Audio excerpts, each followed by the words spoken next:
Good evening, everybody. Hopefully you all can hear me okay.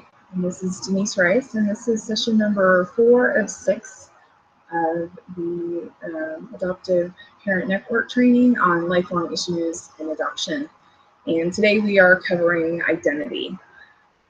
Just want to apologize for last week. Was feeling under the weather and just needed to postpone things for a week. So if you're with us, I'm glad to have you here. If you're going to be watching this later, we thank you for taking the time and honor your time in wanting to participate in these webinars. Again, looking at the lifelong issues or the core issues of adoption. This is again the Adoptive Parent Training Network through the Central Missouri Foster Care and Adoption Association.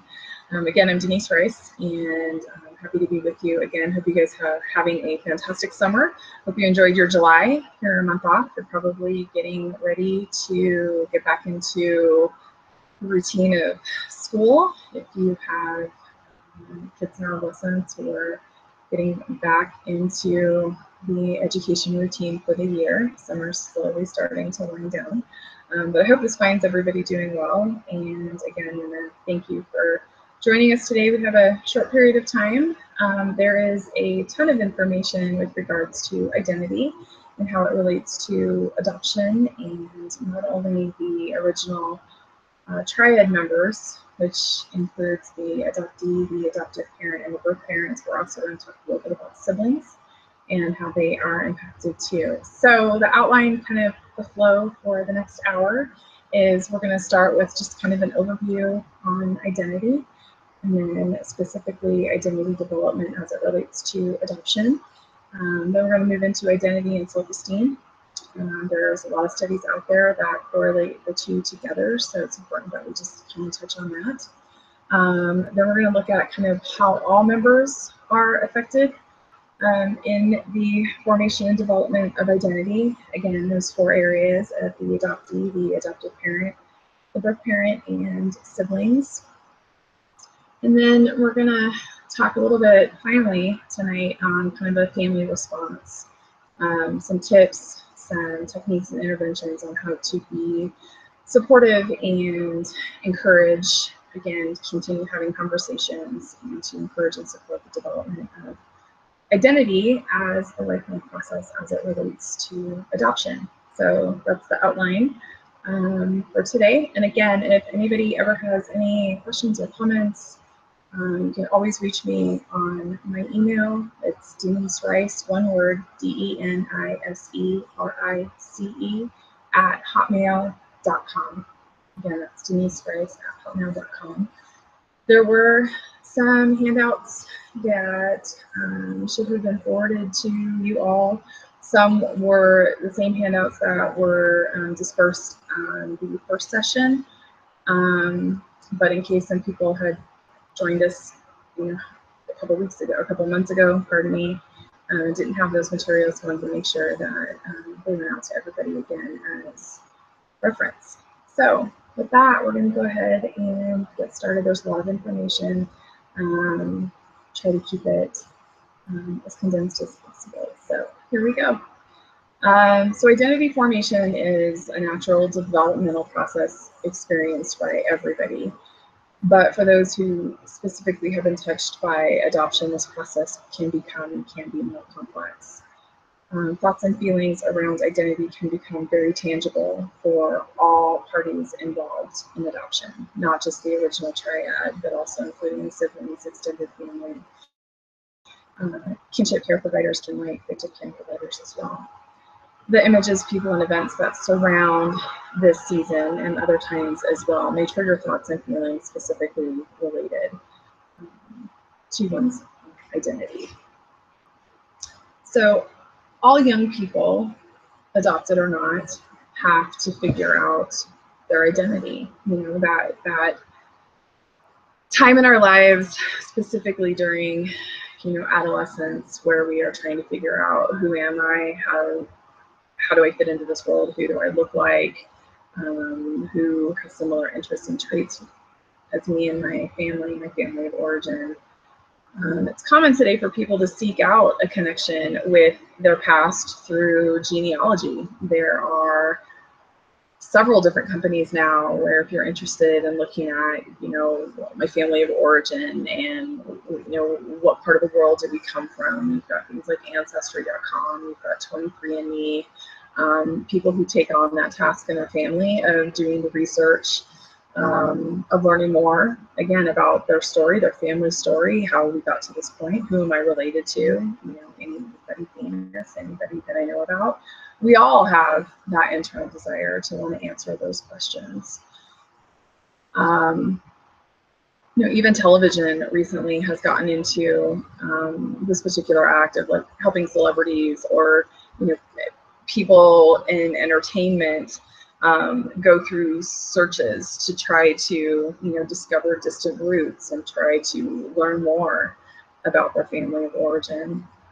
So it's really not any surprise then that children and adolescents struggle so hard to understand who they are. If adoption is not open and frequently discussed kind of within the adoptive family, our children can still be made to feel as though their adoption is something to be embarrassed about, that there's something shameful. Again, I go back to the beautiful phrase by Dr. Dan Siegel of what's shareable is bearable. And adoption is just a part of the larger story. And there is nothing that should be tied to shame or guilt or embarrassment about how they came into your family. Adopted children experience all the same stressors and confusion as their non-adopted peers, but they also have to try and mesh their identity within their adopted family, as well as integrating that of their birth family as well. And children who've lived in multiple placements often have difficulty figuring out where they fit in, where they belong in this world. Those who have little information about their history or background may feel that a whole part of their identity has been lost.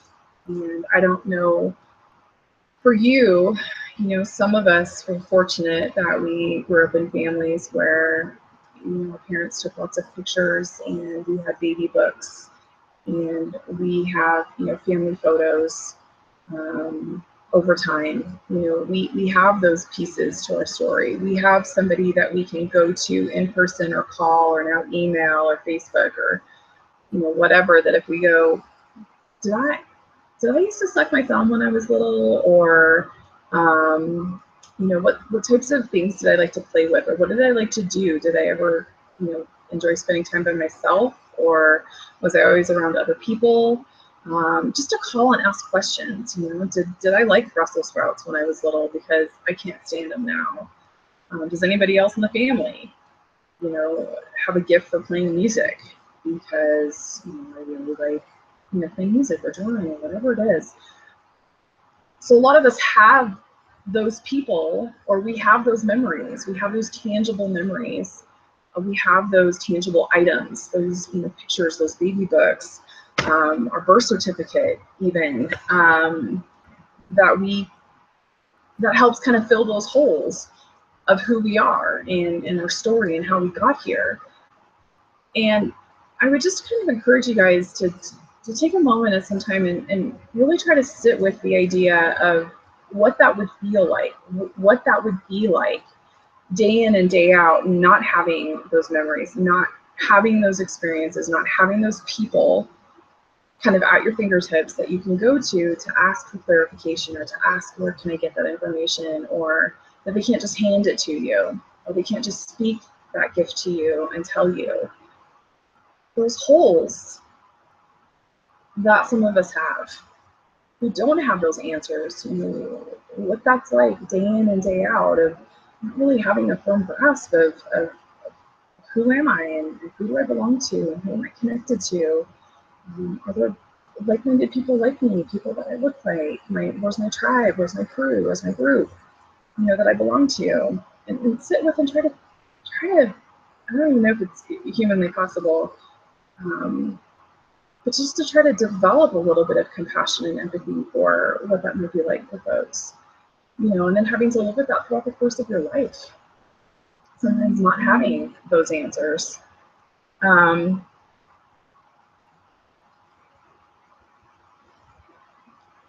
So again, you know, those who have little information about their history or background may feel that a whole part of their identity has been lost.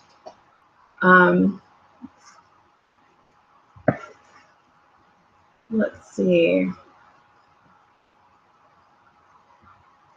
So, you know, sometimes, you know, unlike other folks, you know, adoptees have no known beginning on which to base their identity.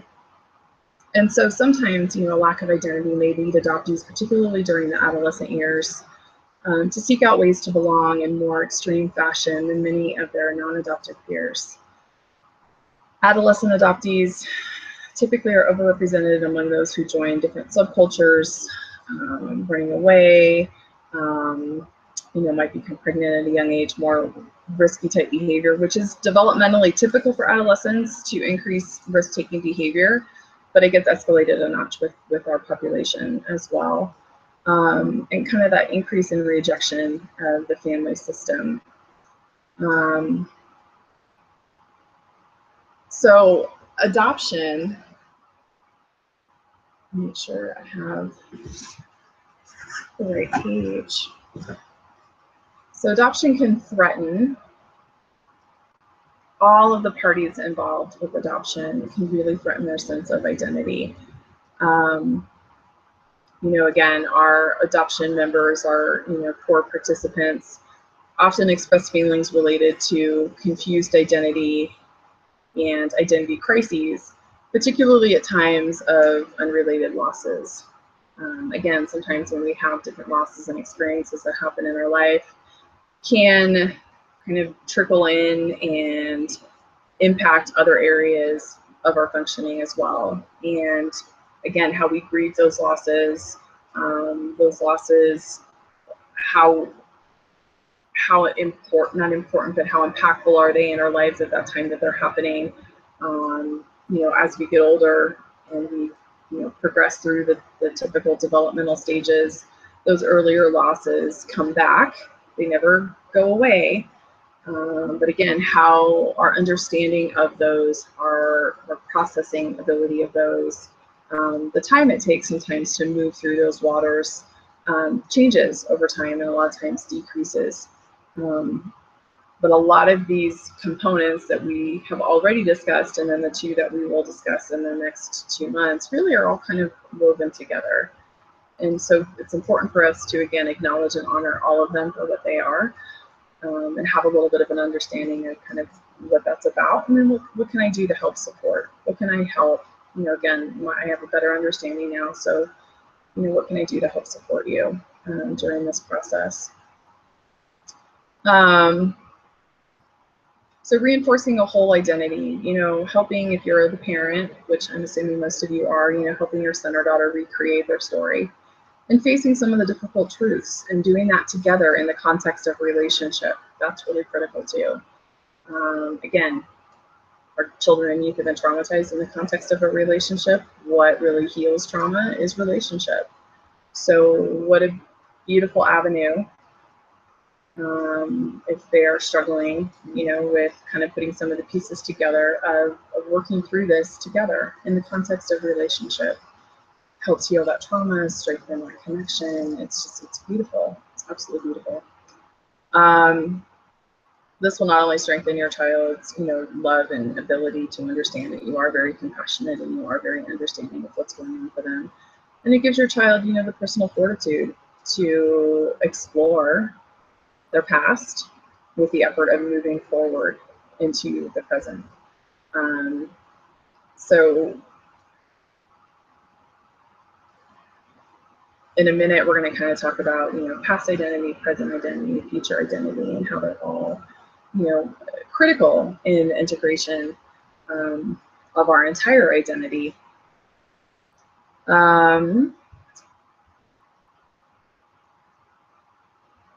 So identity is defined, both by what one is and what one is not. So, for example, in adoption, birth parents are parents, and they're not. Adoptive parents who were not parents previously suddenly become parents. Adoptees born into one family, a family that they may or may not have some recollection about, have information about, lose an identity, and then kind of borrow and adapt a new one from the adoptive family. Adoption for some precludes a complete or integrated sense of self. Members involved in adoption may experience themselves as incomplete, deficient, or unfinished. They state that they lack feelings of well-being, integration, or solidity associated with a fully developed identity.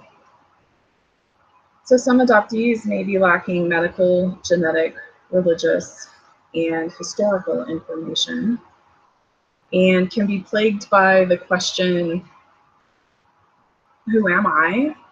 Why was I born? Was I here for a reason? Was I a mistake? An accident? What were the circumstances, around my conception? A lot of people really want to know that story. This lack of identity may lead some adoptees, particularly during adolescent years, again, to kind of explore more extreme ways of belonging. For many couples in our society, a sense of identity is tied to procreation. Adoptive parents may lose that sense of kind of continuing generation after generation after generation, which it stops, again, if biologically we are not able to continue our family line. So I want to look at identity and self-esteem, the next section I want to get to.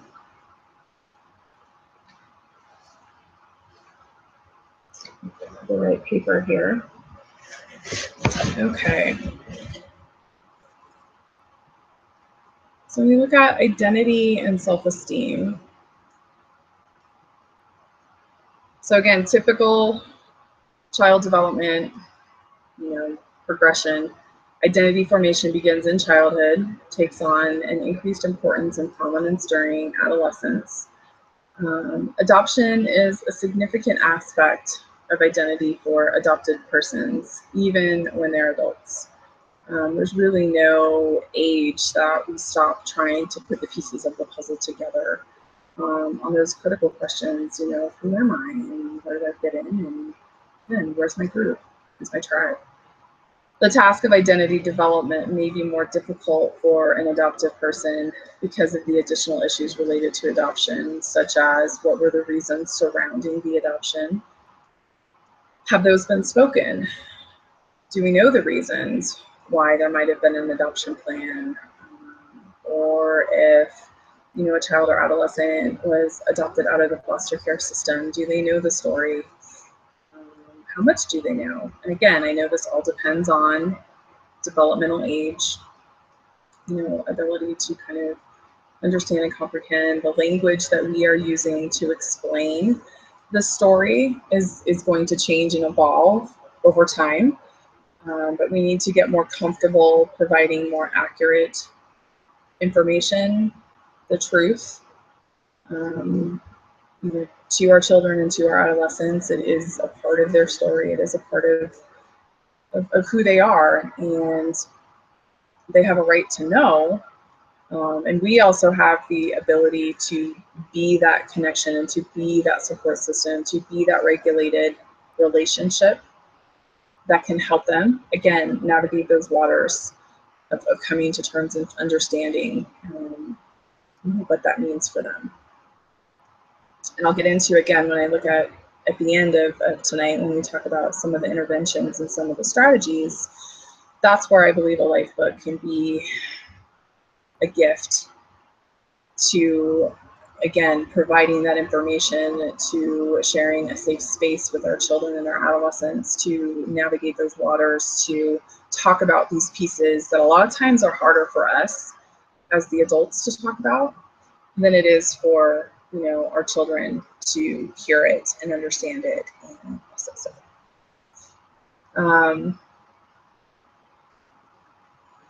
Let's see what happened. Again, talking about, you know, complications related to identity, related to adoption. You know, again, the reason for the adoption, the reason for being in foster care. What happened to my birth parents? Siblings, do I have any? Where are they? Do I look like or resemble anybody in my family, my parents or my siblings? Other characteristics, traits, hobbies, talents that we have in common is really important too.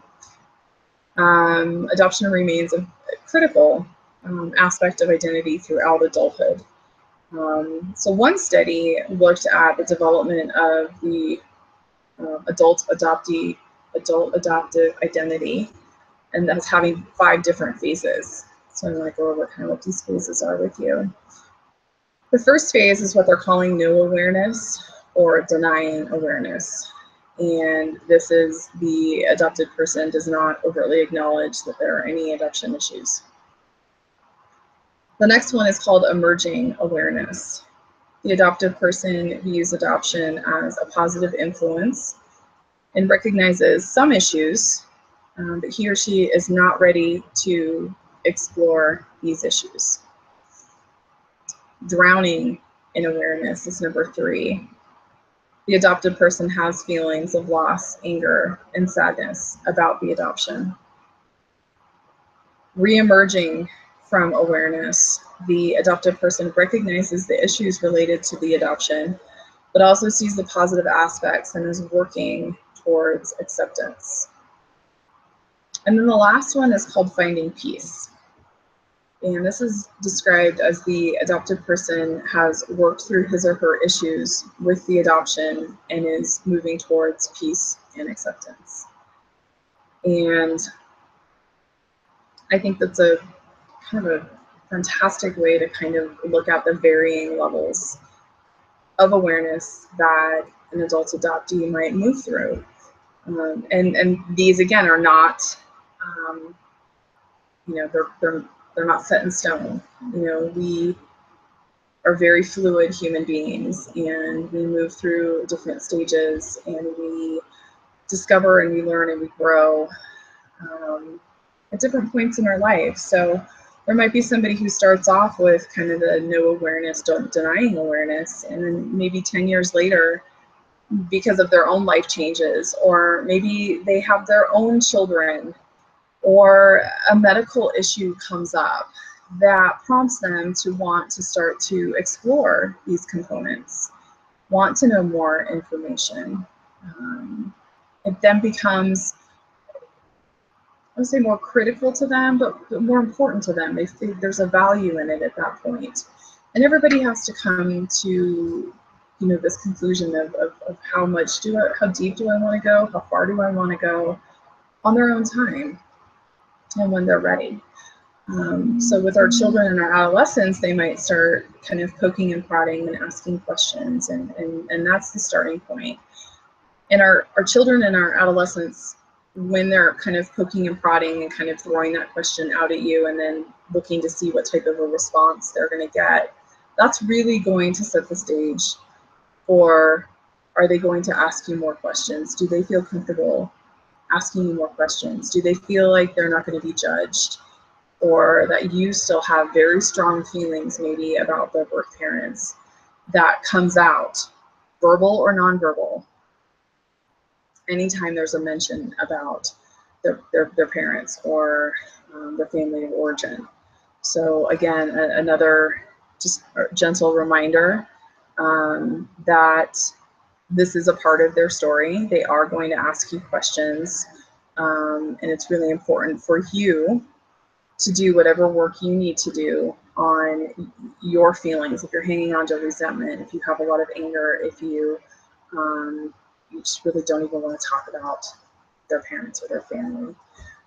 Just a gentle reminder, for the sake of your child and the relationship with your child lifelong. Again, they are who they are. They will always be a part of these people, regardless of how you feel about them. That it is critical for your relationship that you find some sort of safe haven, whether it's with a therapist or, you know, a support group or somebody somehow, some way. Go to your agency, go to, you know, whoever you feel like you can kind of process this stuff with, to get to a point of, you know, kind of honoring that relationship that your child will forever have with his birth family, regardless of their involvement in their life at this point, 5 years down the road, 10 years down the road, 20 years down the road. You just don't know. So again, just for the sake of your relationship with your child, just always kind of keep that in the back of your mind, because it will come out. And your children are so attuned to you that they're pretty tied into your emotional states, and you can kind of read more of your nonverbal than you think, even if we feel like we do a good job of, you know, having a poker face and not having any reaction when our kids talk about their birth family. So just, again, gentle reminder, just keep that kind of in the back of your mind somewhere.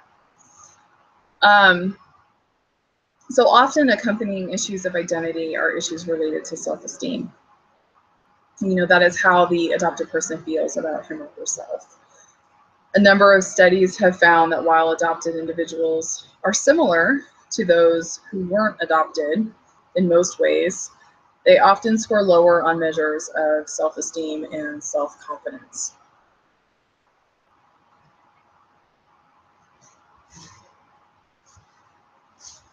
So this result may reflect the fact that some adoptive persons may view themselves as different, feeling out of place, unwelcome, and then there's that rejection. Some of these feelings may result from the initial loss of birth parents and from growing up away from birth parents, siblings, and extended family members. They may also be caused by an ongoing feeling of being different from those who weren't adopted, who know about their genetic background, their birth family, who may be more secure about their own identity as a result of having that knowledge and that information. Some adopted individuals report that secrecy surrounding their adoption contributes to their feelings of low self-esteem. So again, I go back to what's shareable is bearable. Again, if we can talk about it, we can handle it, we can process it. It really eliminates that, you know, again, sense of shame and sense of guilt that we talked about before. So adoption can present some challenges for children as they work through the identity formation process, especially as adolescents. You know, adoptees with limited information about their birth families and the reasons their birth parents chose adoption may especially experience difficulties in the development of identity. Identity development issues may surface as adopted children struggle to find their place in the adoptive family. Some adopted folks may view themselves as different. Again, we talked about unwelcome, struggle to fit. And then identity issues may be further complicated if there is transracial adoption, differences, excuse me, in culture, race, heritage, than that of the adoptive family. Children who face feelings of rejection and struggle to find their place among their peers or family members often also experience lower self-esteem and may, not all the time, and again, if our kids were in foster care, they probably have a ton of therapy. I'm not saying that that is always the recommendation, but may benefit from some counseling or some therapy service to maybe help address those issues. Might be helpful to do that in a family setting. Again, if we're talking about kind of family systems and family dynamic issues, it might be a great experience to be able to do that kind of in the context of some family work. So everybody can speak the same language. Okay. I think the next section we're going to look at is kind of how all the family members or all of the different triad members are affected. And then we'll move into, again, some of the interventions and some of the strategies. The first part I just kind of want to go over is this concept of past identity, which plays into our future identity development, our present identity, and then what can we do kind of moving forward. So this is going to kind of help us give the historical context, where we are now, and then why we need those components in order to move forward. And then I'll go through kind of the diagrams that's included in the handouts that we sent you that outlines specifically under identity how each of the parties involved may be affected, and then move into the interventions and the strategies. So for past identity, it's important for us, again, and this is just kind of going over, do you have answers to questions? What do you know? Do you know if your child was well taken care of? Do you know what happened? Do you know about the pregnancy? Do you know anything about the birth experience? Do you know anything about how old were they when they were ultimately separated from their parent, whoever their primary caregiver was? Did they grieve? Did they have any knowledge about what was happening? What's their understanding about what happened? There, I'm sure, will be some signs of a child whose needs,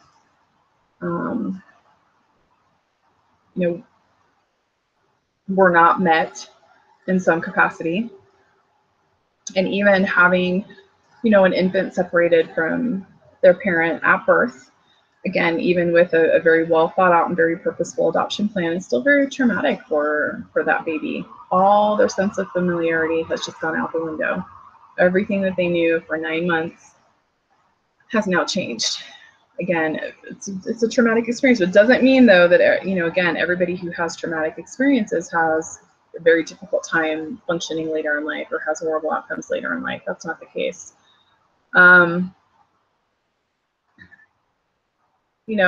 It's safe for us to assume that for some of our kids, they had a more difficult and traumatic start in life. But again, we really need to recognize their bravery, their survival skills, their resilience. A child who longs to know what her birth parents look and act like may willingly engage in a discussion of her own personality traits, talents, and physical attributes. Might look into the mirror, talking about how they look. It may help them kind of fill in some of the blanks of a faceless, nameless, possibly birth mother or birth father. Looking at their sense of humor, their body language, their attitudes towards life. And that they know that it's okay to connect those traits to their family of origin as well as to their adoptive family.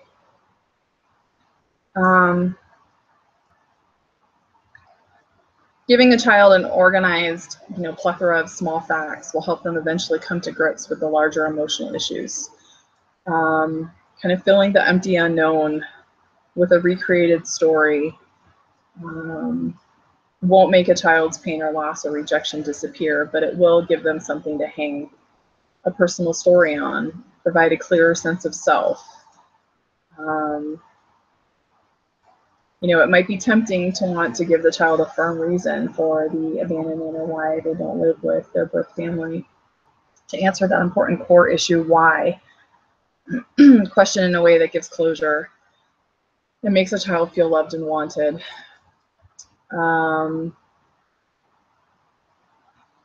Tough questions are part of the adoption parenting territory.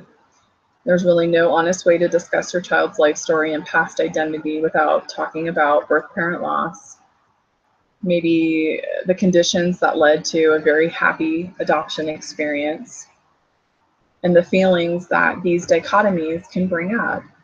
Adoption is loss, but adoption is also very happy and very exciting. It's a big dichotomy to have around one event and to be able to process all those. The child's identity in the present is part personal and part familial. It's a huge comfort for a child to feel that she belongs in his or her adoptive family, that they have full membership along with her parents and siblings, and that membership can never be revoked.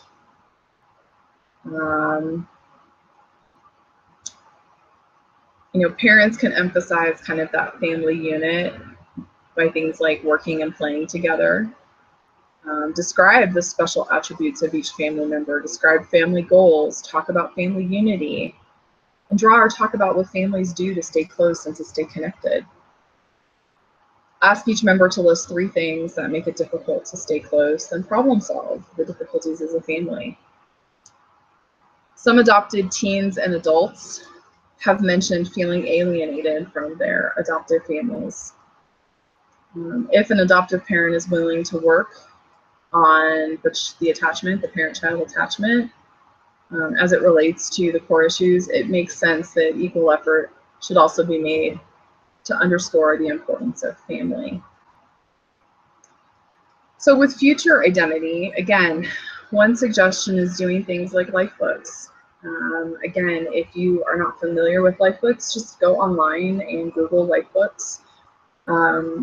There are tons of ideas out there. There are life books that you can buy that already are bound and have kind of the outline of the pages.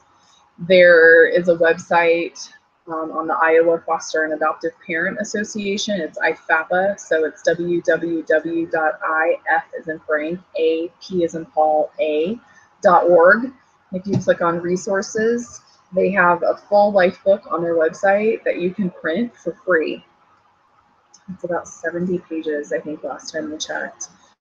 Beth O'Malley is really kind of the guru of life book work for those impacted by foster care and adoption. There are also outlines of life books if you adopted a child from another country, international adoption. These, I think, are just fantastic tools to be able to, again, kind of tangibly fill some of those holes for our children and our adolescents. It's a book that goes with them wherever they go. Pictures, keepsakes, memorabilia from school, important certificates, birth certificates, marriage certificates, death certificates sometimes. Kids and adolescents can contribute. They can, there's parts in those books that they start off a question, simple things. What I like to do in my free time is, what I enjoy most about my family is, what I miss about my birth family is. Those are some brief examples. What I want to be when I grow up. There's one life book that's specific for teens who've been affected by foster care and adoption. It's called For When I'm Famous. It's a fantastic tool. So again, if you're not familiar with life books, do some research, ask somebody, ask your agency, ask your organization. Maybe you could do a life book class. I know there are life books that you can purchase through Lutheran Social Services online. They have a complete kit if you wanted to spend some money and buy them that way. But there's tons of resources out there. So if you want any specific resources, email me and let me know, and I can send you my list of all my lifebook resources. But again, when we're looking at developing and establishing future identity, lifebooks are a great tool to use. Parenting narratives, this is stories. There is power in stories and in narratives. And again, I go back to, and I'm going to say it again, what's shareable is bearable. Stories that strengthen by weaving in real life experiences. And there's current adoption, literature, books for children that are excellent sources to help a child learn to integrate their past, understand their present, and take charge of their future. A child can learn to accept the gray area of their life when it is framed in the possible, plausible, and normalized by the principal adult in their life. It's all about empowerment. And it's all about giving the child ownership of their story and their thoughts and their feelings.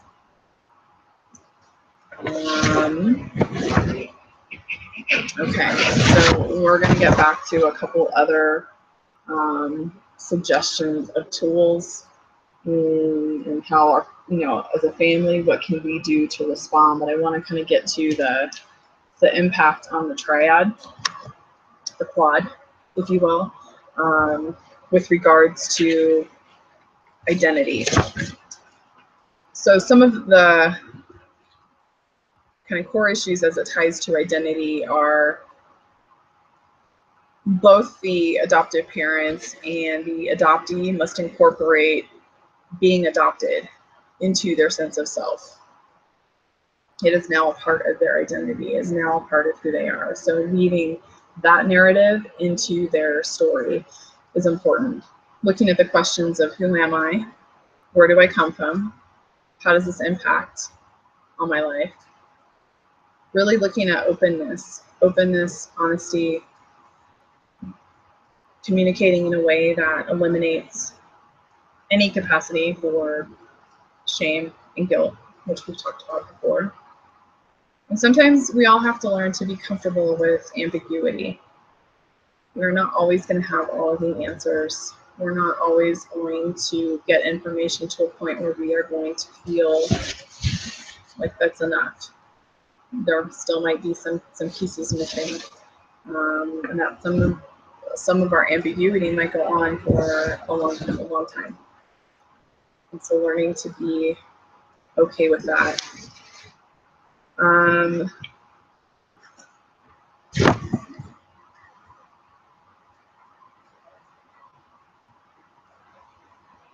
So adoption can threaten each of these parties' sense of identity. A person's identity is derived from knowing what he or she is and what he or she is not. Who you are and where have you come from.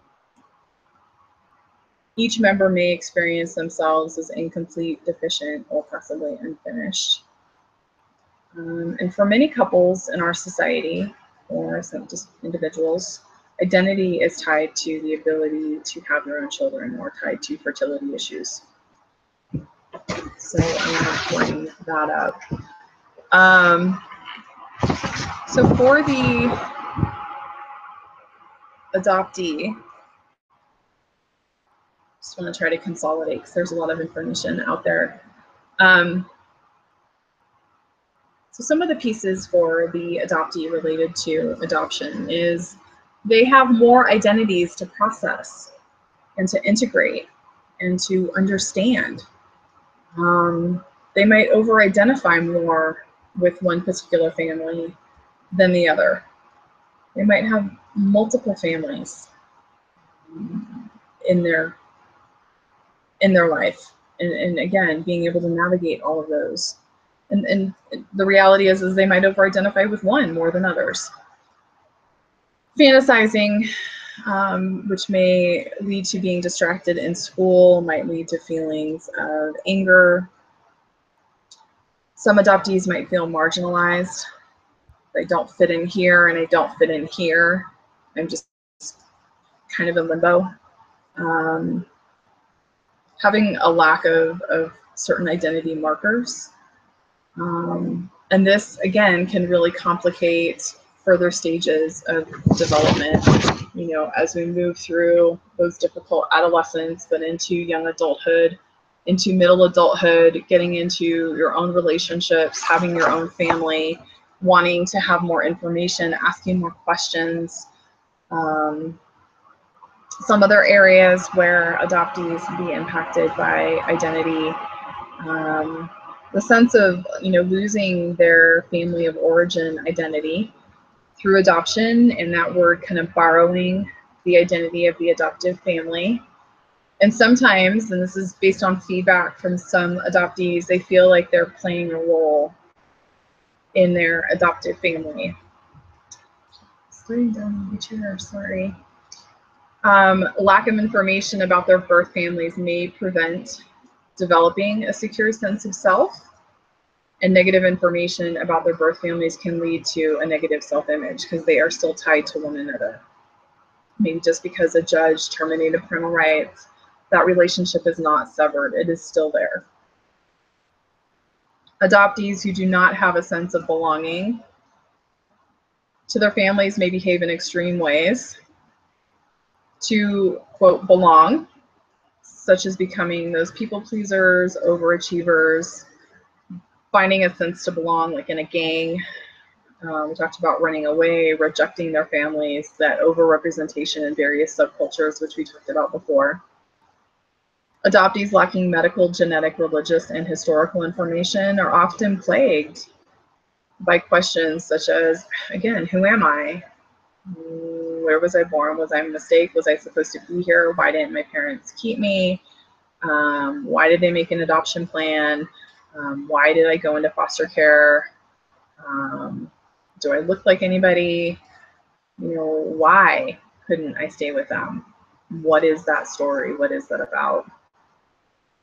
And the desire to search for birth relatives sometimes changes as adoptees transition through different life stages. For example, maybe late adolescence, middle to late adolescence, becoming a parent themselves, maybe being diagnosed with a certain medical condition, the death of an adoptive parent. These all may contribute to the need to want to try to find and explore and gather more information.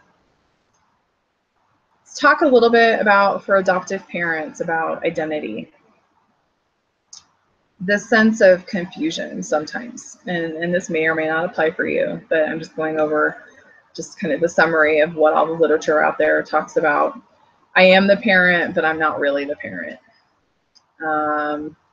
You know, and this is made especially difficult by the use of certain terms as, you know, the natural mother, the real mother, those terms that are sometimes thrown out and about, sometimes by well-meaning individuals. But again, just kind of that confusion of I am the parent, but I might not be the biological parent. And how do you rectify that? How do you process that? How do you come to terms with that? What does that mean for you? For some of you, it might not have any bearing at all, but for some of you, just something to think about.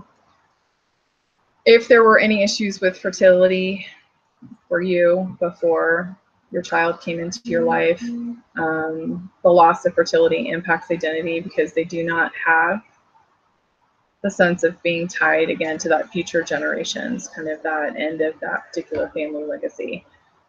Again, and this is going to vary family by family. For some of you, that might be very important, and for others, it is what it is. So again, just something to think about. For birth parents, with regards to identity, there's a sense of confusion as well. So both the birth parents and the adoptive parents really share this sense of confusion. For the birth parents, it's I am a parent, but I'm not raising my child. You know, if people ask me, do you have children? Do I say yes? Do I say no?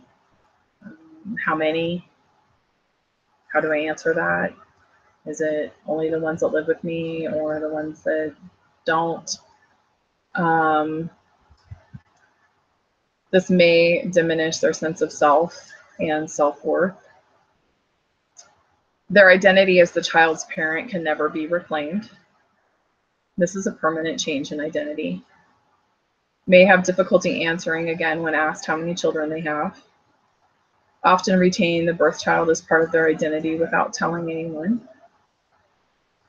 These identity struggles may interfere with their ability to parent children they may have in the future, or also impact future relationships. And that ties into intimacy, which I believe might be next month, sorry, that we'll be looking at intimacy. So again, adoptive parents and birth parents share a common sense of that shared experience of role confusion. Neither set of parents can lay full claim to the adopting or either gain distance from any problem that may arise. Let's look at siblings for a minute and see about their impact with identity. You know, adoption makes both the adoptive and birth families different from others. Secret keeping or lack of information can impair individual identity development. There really needs to be a sense of belonging and incorporation of the two families. How does this happen for birth siblings and adoptive siblings? What is the sibling role in sharing the family story? And how do they fit in? Who can they tell? So think about those for a few minutes. And let's talk last about kind of our family response. Like what can we do? You know, what are some tips?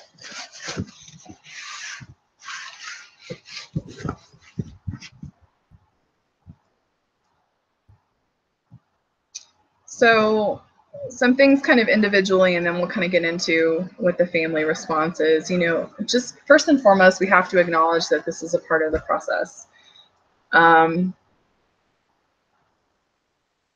You know, questions and feelings alone are not necessarily cause for concern and occur throughout the post-adoption lifespan.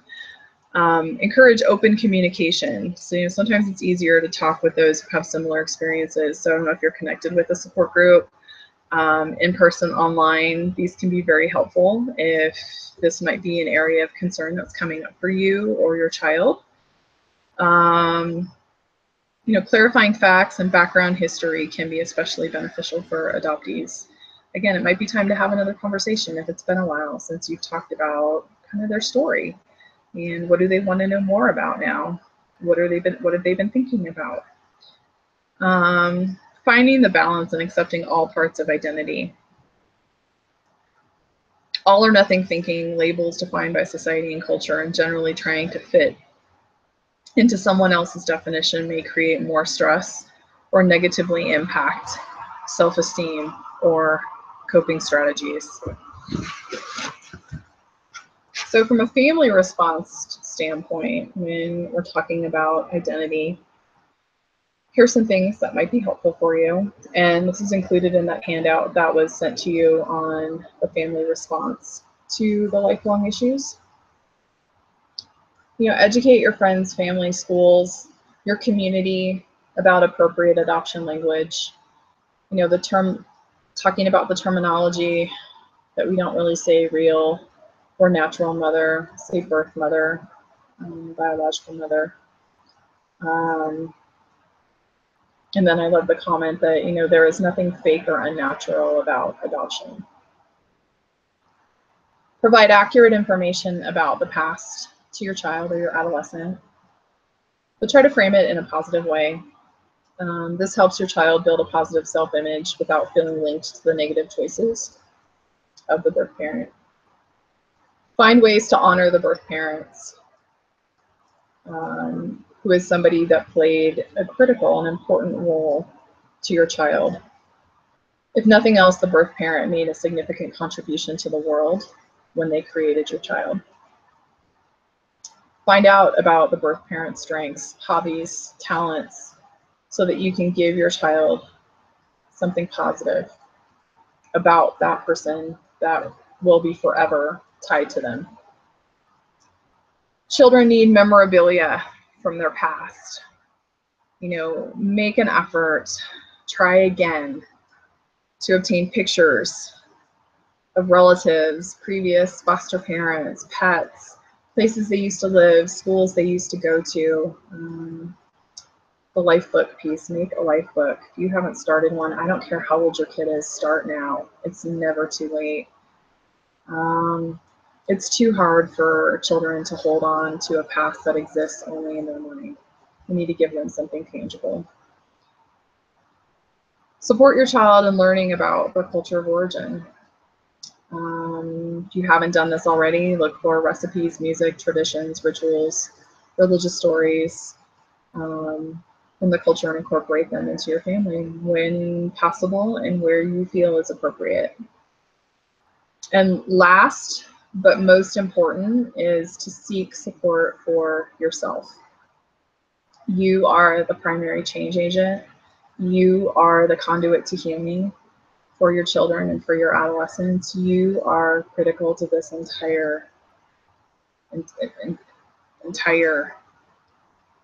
process. I can't think of another word. You are the change, and it has to start with you. So I'm going to leave you guys tonight with just another gentle reminder that you cannot give away that which is not yours to give. So your families are dependent on you. Your children are dependent on you. They need you. They want your attention. They want your time. They want your love. They want your structure. They want your parenting. But if you are running on empty, if your battery is running on empty, your children are not going to stop taking from you. They need it. They deserve it. We have to give it to them. But if you have nothing left, you are running on empty. You cannot give away that which is not yours to give. So again, I'm going to leave you with, take care of yourself. There's nothing selfish. I don't want you feeling guilty about needing your own time to recharge your battery. Do what you need to do to take care of yourself. Reach out to Central Missouri Foster Care and Adoption Association. Reach out to your network. Reach out to those people who get it, those people who understand and can support you. So with that, I want to thank you for your time tonight. I hope you guys have a great rest of the month, and we will see you the beginning of September. Thanks again. Take care.